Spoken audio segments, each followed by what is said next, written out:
Good day, Ma'am Myra and classmates. I am Shalimar Guardian. I'm from Group 3, and I will be discussing to you the concepts in decision making of the decision support systems in Module 5.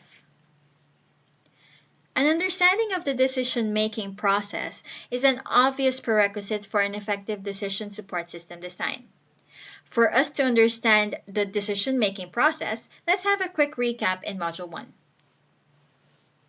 In Module 1, we have learned that there are different levels of management in performing decision making.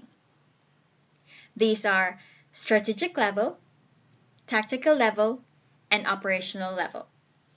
We are going to use a software development company in applying the different levels of management as an example. In the strategic level, managers are tasked to identify long-term strategies and to formulate policies for the organization. For example, the managers in the strategic level of a software development company would want to see the organization as a leader in software development within the next 3 years. The next one is tactical level. Managers in the tactical level implement these strategies and policies through the identification of tasks that need to be accomplished. Managers formulate long-term plans and policies for the organization. As an example, seeing that this can be accomplished if the organization had the best programmers are identified by the managers in the tactical level, wherein they will be able to identify skill upgrading for the company's programmers as a course of action to be able to obtain the title of being the leader in software development, which was created in the strategic level. The next one is the operational level. Managers in the operational level are expected to complete these specific tasks through the utilization of the organization's resources, like the human resources in the non-management level. Managers in the operational level complete and implement the tactical projects.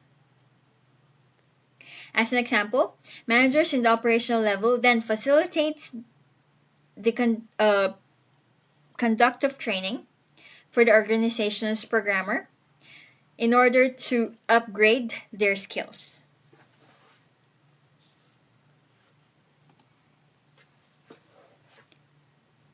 In Module 5, the effective decision support system design has been discussed. We will start with Herbert Simon. Herbert Simon made key contributions to enhance our understanding of the decision-making process. Simon postulated the distinct stages in making a decision, which he called intelligence, design, choice, and implementation phase. In decision theory, Herbert Simon's contributions were created on his book, The New Science of Management Decisions. And Simon's model was presented in 1979, but his original work did not include implementation because this was added later on by Sprague and Carlson in 1982. The Sprague and Carlson model consists of a data, a model, and a dialogue of components, which when manipulated and integrated with each other could come up with an information for a decision support system. The stages in decision making, intelligence, design, choice, and implementation, discusses the questions: is there a problem for intelligence? Then what are the alternatives so we can do for design? Which should you choose in performing the alternatives? And is the choice working for implementation? So these are the questions that is being answered with the stages in decision making. Intelligence stage is where the decision maker gathers information on the problem area, which informs about its scope and implications. The next one is design. This is the stage where the alternative courses of action are identified and the outcomes or consequences of each alternative are determined. Next one is choice, which is the stage where it involves the selection of one alternative action based on the decision maker's preferences for the associated consequences. And lastly, implementation, which is the stage where the decision is put into effect. Simon's model in 1979 doesn't include implementation, but the one that was added by Sprague and Carlson created these stages in decision making, wherein it discusses the three major components of the decision support system, which will be discussed later on here in Module 5 as well, uh, which are the model-based component, database component, and human interface component. As you can see, Sprague and Carlson used Simon's model, wherein from intelligence to design, they created this as a model validation in the model-based as one of the model-based component for the of the decision support system. And then the next one is choice, wherein solution testing is created. This falls into the database component. And then for implementation and outcome, here lies the human interface component of the decision support system, which is we will be able to see whether there is a failure or success in the whole decision making process. So basically, this is the reality of a situation in every process or management process. This approach of Simon formed the basic of the economic man, which is the decision analysis concepts, and it involves the three conditions. Number one is in any decision or situation, the decision maker is faced with a number of different identifiable alternative courses of action. And then the second condition is to each alternative, there is attached a set of outcomes or consequences. And then the third condition is the decision maker has a preference system which facilitates the ranking of outcomes, thus resulting in making of the right decision. So this is where this Simon's model and was created and revised by Sprague and Carlson to be able to comply with the economic man approach.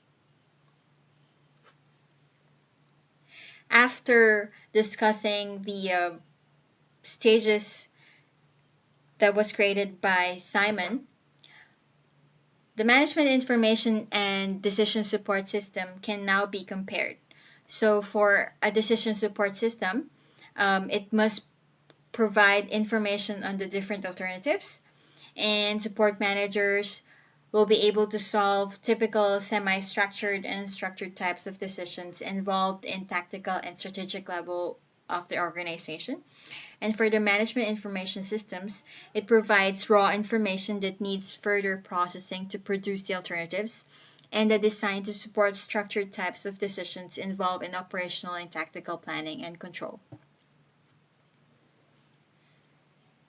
Decision categories. Problems in the organization cover a wide spectrum of complexity, and naturally they affect different groups or levels of personnel. That's why Gorey and Morton define two-dimensional categorization of decision. And these are with the first dimension and second dimension. First dimension relates to the part of the organization affected by the particular problem, and the second dimension relates to the degree of structure and hence the amount of uncertainty involved in the problem. I will be discussing first dimension to you, and the second dimension will be discussed by my classmate, Mr. Daniel Pablo. First dimension, there are three levels of decisions that falls under this category. It is the same with the different levels of management. So this is going to be easy for us to understand. So number one is strategic level, tactical level, and operational level. Strategic level. The managers in the strategic level concentrates almost entirely on the wider range of issues involving the performance of the organization in the medium to long term. The next one is the tactical level. The management in the tactical level are more concerned with short to medium term implications within the tactical area of the organization, taking into account performance at the operational level. And in the operational level, managers in the operational level are concerned with fairly standardized decision-making tasks, much of which can be automated. This is an example of the two-dimensional categorization of decision. Basically, the categories or the levels of decision that fall under the first dimension is also called the management levels, which is the same as what was discussed in Module 1, which is strategic, operational, and tactical is also called management. The second dimension is the degree of problem structure, which is structured, semi-structured, and unstructured, which will be discussed later on. As an example, for operational control or operational level and structured levels, these are used for accounts receivable, order entity, and inventory control. For management control or tactical control level, which are structured, these are used for budget analysis, engineered cost, short-term forecasting. And for strategic planning, structured strategic planning, these are used for tanker fleets, warehouse, and factory location. If you can see, semi-structured examples are always in the middle. So basically, they are performing most of the structured and unstructured degree of problem. So for operational control, unstructured degree of problem, these are used for production scheduling, cash management, PERT, and CPM systems. And for management control, unstructured, these are used for variance analysis, overall budget preparation, sales, and production. And for strategic planning, unstructured, these are used for mergers and acquisition, new product planning, and research and development planning.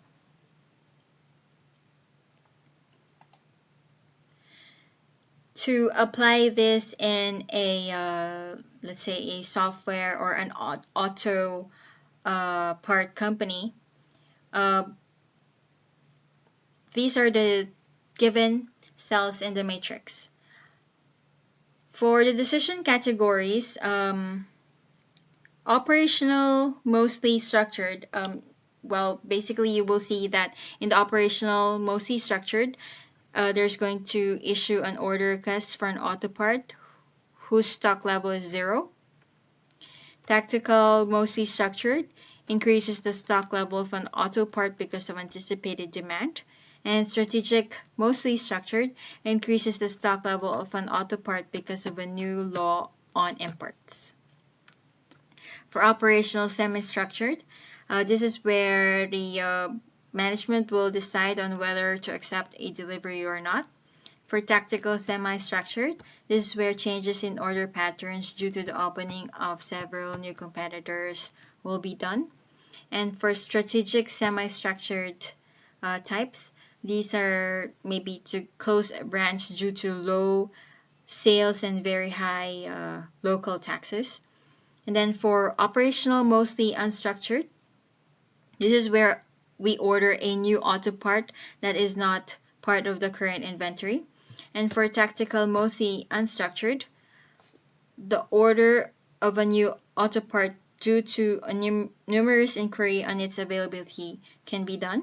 And for strategic, mostly unstructured, this is where the management can open a new type of service aside from selling auto parts.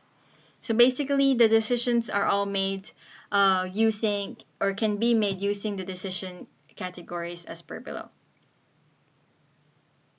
So these are the references that where I have researched most of the information with the concept and decision making. Second dimension will be discussed by my classmate Daniel Pablo, and thank you for listening.